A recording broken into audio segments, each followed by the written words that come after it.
함께 기도하시겠습니다. 사랑하는 하나님 아버지 감사드립니다. 이 시간 하나님의 말씀을 듣기 원합니다. 성령 하나님 저희들 가운데 임재하여 주셔서 하나님의 말씀이 들려지게 하시고 마음과 심령에 뿌리 내릴 수 있도록 도와주시옵소서. 설교자 입술을 주장하시사 하나님의 말씀이 온전히 선포될 수 있도록 역사하여 주시옵소서. 예수님의 이름으로 기도드립니다. 아멘. 네, 우리 옆에 계신 분들한테 다시 한번 이야기하시겠습니다. 지난 한 주간도 수고 많으셨습니다. 예.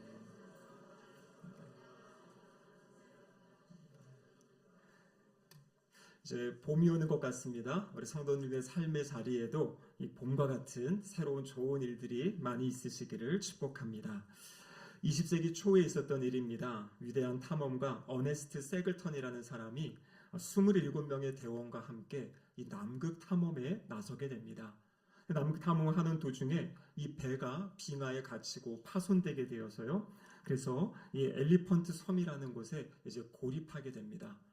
이 대장과 함께 몇 명의 사람이 작은 보트를 타고 구조대를 찾기 위해서 이제 길을 떠나게 됩니다. 그래서 남겨진 사람들은요, 그 영하 수십 도에 있는 그 추위와 배고픔을 기다리며 견뎌야 됐고요. 근데 무엇보다도 더 이들의 마음을 불안하게 했던 것은 과연 우리의 대장이 이 구조대를 찾아서 우리에게 돌아올 것인가? 그것에 대한 불안감이 컸다고 합니다. 근데 이때 이 부대장이었던 사람이 이 프랭크 와일드라는 사람인데요.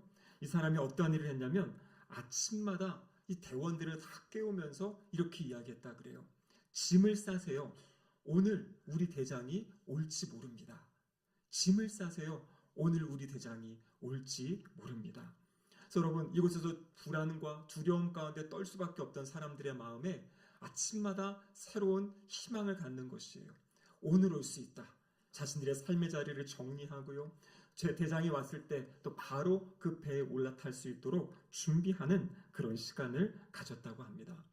결국에 이 대장이 구조대를 끌고 왔는데요. 물론 무려 그 기간이 약 4개월이라는 시간이 흘렀다고 합니다. 이 4개월 동안 한 명도 어떤 사고나 어려움 없이 이 28명 전체가 귀환하게 되는 그런 아주 기적적인 일이 있었다는 역사의 기록이 있습니다. 여러분, 그렇습니다. 우리 그리스도인들의 삶은 바로 이 대원들과 같은 삶을 살아야 한다라는 것이에요. 왜냐하면 우리 주님이 부활하시고 승천하신 다음에 내가 다시 오겠다라고 분명히 약속하셨기 때문입니다. 오늘 우리가 읽은 이 마태복음 24장의 본문은 바로 주님의 다시 오심, 주님의 재림을 어떻게 우리가 기다리고 준비해야 될지에 대해서 말씀해 주시는 그러한 내용입니다. 오늘 이 마태복음 24장을 잘 이해하기 위해서는 앞에 있는 21장부터 23장까지를 우리가 한번 기억할 수 있어야 되는데요. 우리 지난주 설교 본문이 마태복음 21장이었습니다. 기억하십니까? 예수 그리스도께서 왕으로 예루살렘에 입성하십니다. 가장 먼저 찾아가신 곳이 성전이었고요. 성전에서 장사하고 그 잘못된 일을 행하던 그것을 정결하게 하셨던 분이 바로 우리 예수님이시죠. 그리고 무화과 나무, 열매 맺지 못하는 그 무화과 나무를 저주하신 사건. 그리고 마태복음 23장에 보면요, 그 외식하는 서기관들과 바리새인들을 향하여서 화 있을진저 무려 7번 화를 선포하시면서 그들에게 임할 심판에 대해서 말씀하셨습니다. 하지만 안타깝게도 이 사람들은 자신들의 마음을 돌이키지 않았어요. 그래서 오늘 우리가 읽은 마태복음 24장 본문에 보면 예수님 2절에 뭐라고 말씀하셨냐면 돌 하나도 돌 위에 남기지 않고 다 무너뜨리겠다, 이 말씀을 하셨습니다. 이것이 무슨 말입니까? 하나님이 선택받은 이스라엘 백성들, 하나님을 예배하지 못하고 하나님을 바르게 섬기지 못하고 그리고 이 구원자를 무시하였던 이들, 이 예루살렘의 심판을 우리 주님이 선언하신 겁니다.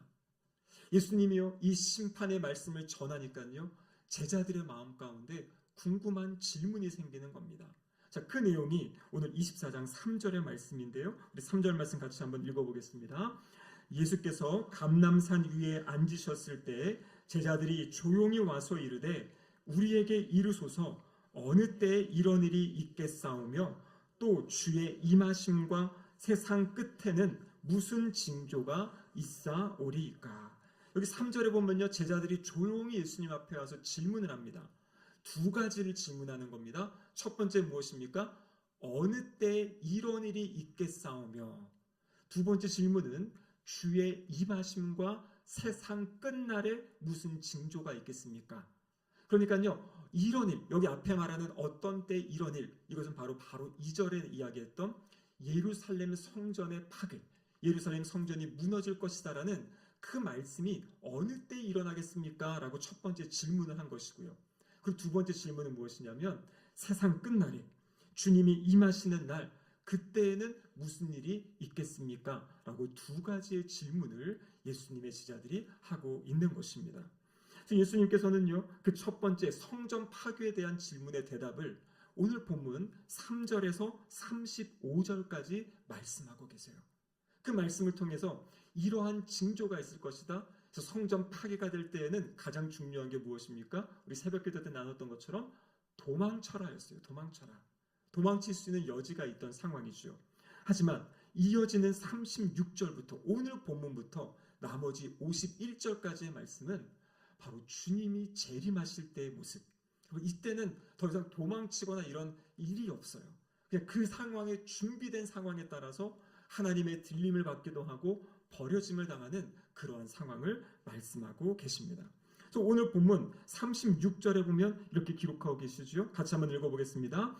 그러나 그 날과 그때는 아무도 모르나니 하늘의 천사들도 아들도 모르고 오직 아버지만 아시느니라.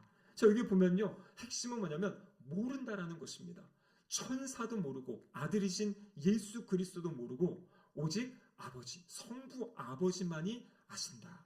그렇게 지금 말씀하고 계십니다. 여러분, 그렇기 때문에 이 마지막 아무런 징조가 없이 찾아오실 그 주님을 맞이하는 우리의 태도가 어때야 되는가? 오늘 본문에서는 한 가지를 말씀하세요.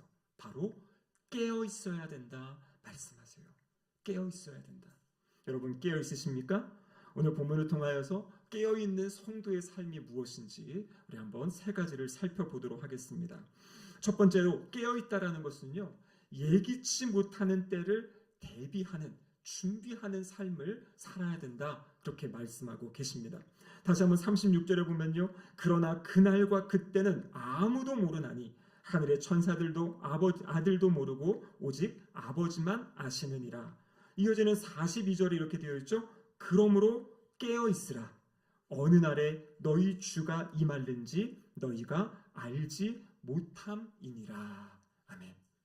여러분, 그래서 주님이 지금 강조하시는 것은 무엇이냐면 이 주님이 다시 오실 때는요, 아무런 징조가 없다라는 것이에요.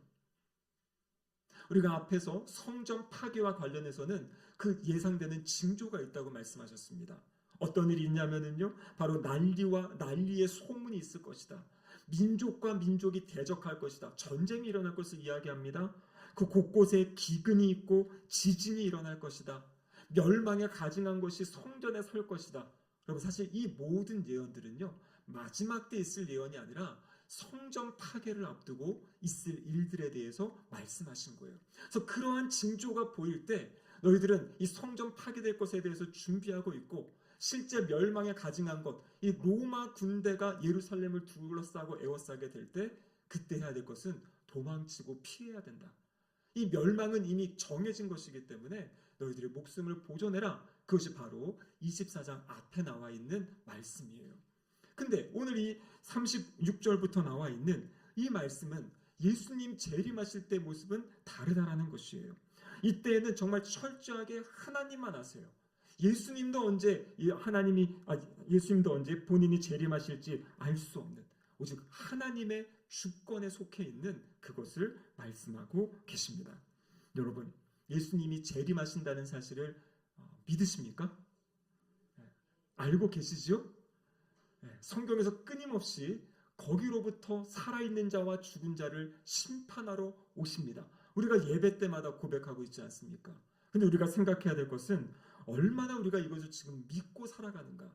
주님 다시 오심에 대한 일을 우리가 생각하며 살아가는가? 이것이 바로 오늘 본문이 우리에게 말씀하시는 내용입니다. 그래서 그때가 어느 상황이냐면요. 오늘 보면 38절에 보시면 이렇게 되어 있습니다. 홍수 전에 노아가 방수에 들어가던 날까지 사람들이 먹고 마시고 장가들고 시집가고 있으면서. 그럼 여기 보면요. 이들이 이 당시에 뭐 먹고 마신다라는 것이 뭐 허랑방탕한 이런 이야기가 아니라 일상의 삶을 살아가고 있는 것을 이야기하고 있는 거예요. 시집가고 장가가고. 그러니까 주님이 다시 오실 때에는 그냥 평범한 일상의 한 복판에 주님이 재림하신다는 거예요. 오늘 우리가 다 보시면요. 40절과 41절에 밭에서 일하는 두 남자가 밭에서 일을 하고 있어요. 또 여기 보면은 두 여자, 맷돌을 갈고 있는 두 여자가 일을 하고 있는데 성경이 어떻게 이야기합니까? 주님 오실 때 한 명은 데려감을 당하고 한 명은 그냥 내버려둠을 당한다. 그래서 주님을 재림하실 때는 더 이상 뭐 도망친다든지 우리가 할 수 있는 게 없어요. 그때는 그냥 모든 것이 끝나는 그러한 순간입니다. 근데 그 데려감을 당하고 버려둠을 당하는 것이 어떻게 결정이 되는 겁니까? 주님 오시기 전에 우리 주님과 어떠한 관계를 가지고 살아가는가, 예수 그리스도를 구세주와 주님으로 믿고 살아가는가 아닌가에 따라서 주님 재림하실 때 우리가 두 방향으로 모든 사람들이 인류가 나누어진다고 말씀하고 계십니다. 그래서 오늘 본문에서 그러면 주님이 언제 오실지 알지 못한다. 그럼 어떻게 살아야 되는가? 깨어 있으라고 말씀하세요. 여기 깨어 있는다라는 것은 뭐 잠을 자지 않고 언제나 이렇게 지켜보고 있어라. 여러분 이것이 아니라 영적인 각성을 유지하고 언제 주님이 오셔도 맞을 수 있도록 기쁨으로 맞을 수 있도록 그렇게 우리의 삶을 살아갈 것을 이야기하고 있는 겁니다. 여러분 요한계시록 맨 마지막이 22장입니다. 맨 마지막 부분에 우리 주님이 하시는 말씀이 무슨 말이냐면요. 내가 진실로 속히 오리라. 그 말씀을 마지막으로 하세요. 그때 요한의 대답이 무엇이냐면 아멘 주 예수여 오시옵소서. 우리가 성경을 끊임없이 읽고 성경을 묵상하지요. 하나님의 말씀은요. 창세기 1장 1절 태초에 하나님이 천지를 창조하시니라부터 이 세상의 마지막 끝 예수 그리스도의 재림까지를 우리에게서 하나님은 가르쳐 주신 거예요. 그래서 우리는 세상의 처음과 끝을 알고 살아가는 마지막에 어떠한 일이 있을지를 알고 살아가는 그러한 사람들이 성도의 삶입니다. 근데 우리가 기대하는 것은 무엇입니까? 주님이 다시 오셔서 이 땅의 모든 것들을 회복하시고 하나님의 나라가 온전히 이루어지고 세워지는 것을 소망하며 살아가는 사람이 바로 그리스도인이다라고 성경은 우리에게 말씀하고 계시는 거죠. 여러분 노아의 모습은 어땠습니까? 노아 하나님이 시키신 그 일을 묵묵히 감당했어요. 거의 100년 가까이 걸쳐서 이 노아의 방주를 만들었거든요. 주변 사람들이 참 무식하다고 뭐 하는 짓이냐고 했을지도 몰라요. 비도 오지 않는데 거기서 방주를 만들고 있으니까요. 하지만 노아는요. 하나님이 맡기신 일을 그냥 묵묵히 감당하며 세상과 구별되게 하나님과 동행하며 자신의 삶을 살아갔습니다. 그럴 때 알지 못하던 그때 땅에서부터 물이 솟고 위에서 비가 내리면서 하나님 말씀대로 그 땅이 심판받는 노아의 홍수가 일어났던 것을 보여주고 계십니다. 그럼 그것이 우리에게 주님이 말씀하시는 이 사인이라는 것이에요. 우리 주님 다시 찾아오실 때 어떤 특별한 일이 일어나가지고 그 일 앞에서 주님 오시는 걸 준비해야겠다 이것이 아니라 알 수 없는 우리의 일상의 자리 그 자리에 주님이 찾아오신다라는 것입니다. 여러분 두 번째로 깨어있다는 것은요. 책임 있는 청지기의 삶을 살아가야 돼요. 책임 있게 청지기적인 삶을 살아야 됩니다. 오늘 보면 45절과 46절에 이렇게 기록되어 있습니다. 같이 한번 읽어보겠습니다. 충성되고 지혜 있는 종이 되어 주인에게 그 집 사람들을 맡아 때를 따라 양식을 나눠줄 자가 누구냐? 주인이 올 때에 그 종이 이렇게 하는 것을 보면 그 종이 복이 있으리로다. 아멘. 그럼 여기 보면요. 그때 주님 다시 오실 때 복 있는 사람에 대해서 말씀하고 계세요. 그 사람이 누굽니까? 충성되고 지혜 있는 종. 충성되고 지혜 있는 종. 그 종, 주님 다시 오실 때 복되다. 이 종은 어떤 종입니까? 주인이 자리를 비운 사이에도 자신에게 맡겨진 이 권한을 가지고 책임을 성실하게 수행했던 사람. 그 사람이 바로 여기 충성된 사람이에요. 여러분 충성이라는 단어는요. 이 믿음이라는 단어와 어근이 같습니다. 여기서 말하는 충성은 무엇이냐면 주님 다시 오시겠다 약속하신 그 말씀을 믿는 믿음을 가지고 하나님이 맡겨주신 사람들 그리고 하나님이 맡겨주신 그런 일들을 책임감 있게 감당하며 살아가는 삶, 그것이 바로 충성되고 지혜로운 삶이다라고 말씀하고 계신 거예요. 여러분 오늘 본문에 보면요, 때를 따라 양식을 나눠준다. 때를 따라 양식 나눠준다는 것은 무슨 말입니까? 공동체 안에 부여된 어떤 사회적인 책임, 영적인 책임을 다하며 살아갈 것을 이야기하고 있어요. 우리가 주님을 준비하는 삶은 나 혼자 어떤 개인적인 경건, 개인적인 묵상, 여러분 이것만이 아닙니다. 이것이 준비가 되고 토대가 되어서 실제적으로 우리의 삶의 자리에서, 우리의 가정에서, 우리의 직장에서, 우리의 회사에서, 그리고 또 우리의 그 학교의 자리에서 그렇게 주님 맡기신 자리를 충성되게 살아가는 삶, 하나님이 우리에게 맡기신 그 사람들을 돌보고 하나님이 우리에게 맡기신 그 사명을 감당하는 삶을 살아가는 것이 바로 깨어있는 삶이다라고 말씀하고 계신 거죠. 여기 보면요, 집사람들에게 양식을 나눠준다 이렇게 되어 있습니다. 여러분에게 이 집사람들은 누구입니까? 첫 번째로는요, 우리의 사랑하는 가족들이지요. 우리의 가족을 잘 돌보고 우리 가족과 좋은 관계를 맺으며 하나님 나라를 세워가는 것 필요하고요. 우리 교회 안에 성도들 간의 아름다운 교제들, 또 우리 구역 식구들과의 그런 아름다운 관계들, 또 직장에서 만나는 분들, 하나님이 만나게 하신 우리의 삶의 그 동지, 그 친구들, 그들에게 바로 그들과의 관계에서 그들을 섬기는 삶, 또 그들을 위해서 주님의 복음을 증거하는 삶, 그러한 삶을 살아갈 것을 주님은 기대하십니다. 여러분, 이 청지기적인 삶을 가장 잘 사셨던 분, 바로 구약 성경에 보면 요셉이 있죠. 요셉. 보디바르 장군의 집에 종으로 팔려갔음에도 불구하고 자신에게 주어진 그 역할을 충성되게 감당했습니다. 그래서 인정을 받게 되죠. 근데 모함을 당해서 감옥에 갇힙니다. 근데 감옥에서도요, 자신에게 맡겨진 일에 충성을 다해요. 그래서 감옥에서도 어떤 관리하는 직책을 얻게 되고 결국 하나님이 그를 들어 사용하셔서 애굽의 총리로 세우십니다. 총리가 되어서도 하나님이 맡기신 일에 마지막까지 충성되게 사역하다가 하나님의 부름을 받은 사람이 바로 요셉이에요. 요셉이 어떻게 그렇게 할 수 있었습니까? 요셉은 언제나 하나님이 함께 하신다라는 그 하나님의 임재 의식을 가지고 살았던 것이에요. 보디발의 아내가 유혹했을 때, 보디발의 아내는 그렇죠, 지금 여기 너와 나밖에 없다, 그런 이야기를 하지만 요셉은 뭐라고 이야기합니까? 하나님이 보고 계신다. 당신과 이 잘못된 일을 하게 되면 하나님이 다 알고 계신다. 그래서 요셉은 언제나 사람들과 만나는 자리, 살아가는 그 자리에 하나님이 함께 하심을 기억하고 그렇게 깨어 살아갔던 삶의 모습을 보여주었다라는 것입니다. 그럼 마지막 세 번째로요, 깨어 있다는 것은 무엇이냐면 심판을 기억하는 삶이에요. 심판을 기억하는 삶. 오늘 보면 48절과 49절 말씀인데요, 같이 한번 읽어보겠습니다. 만일 그 악한 종이 마음에 생각하기를 주인이 더디오리라 하여 종들을 때리며 술 친구들과 더불어 먹고 마시게 되면, 여러분 여기 보면요, 앞에서는 충성되고 지혜로운 자가 있다고 했는데요, 지금 여기서는 악한 종이 있다고 이야기합니다. 악한 종은 왜 악한 종이 되었습니까? 핵심은요, 주인이 더디오리라 생각하는 것이에요. 그러니까 주인이 올 것이라는 생각, 이것을 갖지 않고 그냥 현재 자기의 삶을 그냥 누리겠다, 즐기겠다 하고 지금 살아가는 모습입니다. 오히려 자기의 동료들을 때리고요, 술 친구들과 함께 자신에게 주어진 귀한 것들을 방탕하게 살아가는 그러한 모습. 여러분, 그 모습을 향해서 마지막에 우리 주님이 뭐라고 말씀하십니까? 51절에 보면 엄히 때리고 그리고 외식하는 자가 받을 벌에 처하리니 거기서 슬피 울며 이를 갈리라. 이 사람이 다른 사람들을 때렸었는데요, 마지막에는 주님이 오셔서 그를 때린다. 오늘 성경의 아래 각주 보시면 이 때린다라는 단어의 의미는 뭐냐면 쪼갠다라는 이야기예요. 그러니까 완전하게 철저하게 심판하시는 그 주님의 모습을 말씀하고 계신 거죠. 여러분, 우리는 기억할 수 있어야 됩니다. 우리의 모든 삶은 마지막 주님의 심판대 앞에서 이제 심판을 받게 돼요. 결산할 때가 있다라는 것입니다.